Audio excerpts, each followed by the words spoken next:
Bless you, brothers and sisters. As I said before, definitely going to be bringing a word every week, something that'll comfort and guide you, and something that'll lift you up mentally, physically, spiritually, emotionally, and elevate you to the next level on your purpose and your calling. So today's word is gonna be self-control, and I see so many people out there who have a lack of control over whether it's their own words, just saying things recklessly and then kind of regretting afterwards. Probably sometimes not even regretting. And also too, see people who just have no control over whatever they eat, even their very bodily function, sexual urges, things of that nature. And a lot of it is rooted down to lack of self-control. It's something that I look at, and I look at individuals like that, and I don't cast judgment, but I look at them as a loose cannon, a ship without a anchor, and it's a very dangerous situation to be in because self-control is a very, very vital, important element in order to really succeed in life.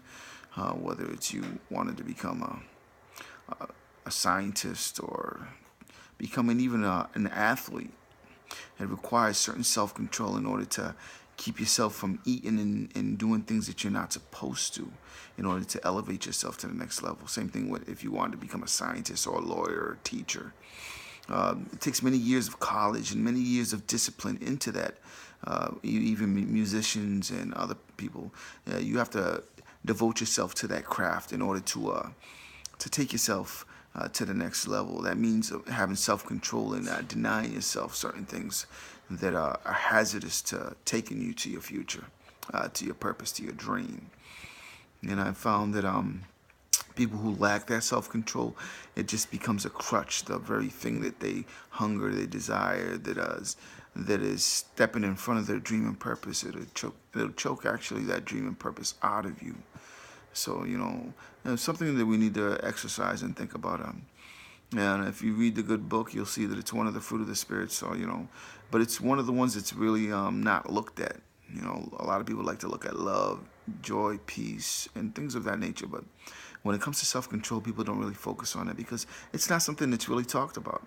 Who really wants to talk about something like that? Basically saying you should be able to control yourself in this area or in many areas. And unfortunately, when you don't have self-control, you find yourself in a position where you may be in control at your work environment, you may be in control with your family, or you may not be, but you become a loose cannon in other avenues where you could be useful, you could affect someone's life.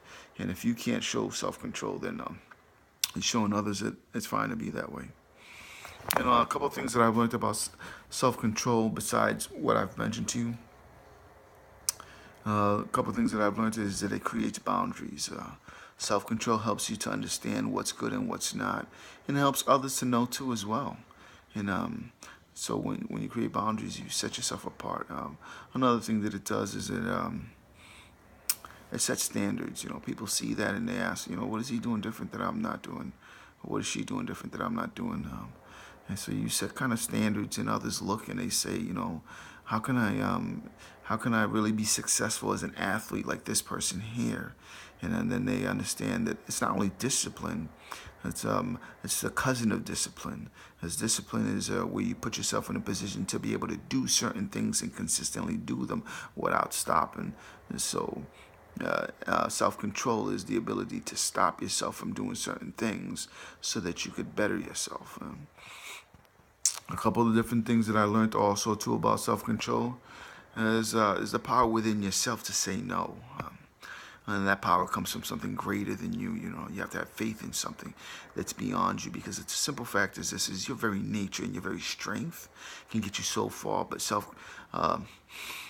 self-control is found within your very spiritual nature, and something that you need to exercise through your faith and belief. Faith and belief build the standard for that self-control. And also, too, in self-control, it helps others learn how to take control of certain parts of their lives if they see you doing it. And they'll find out the ingredient to how to do that, whether they ask you or watch by your very actions. And then it helps them to elevate and say to themselves, I could do this. I just need to do it in the fashion that they're doing it, or better than the way that they're doing it. So it's something to think about. And also too, you need to think about self-control is that it makes you it makes you more focused and more clear on where you're trying to go. If you have self-control, you create this barrier that gives you a better tunnel vision, like horses when they're on racing.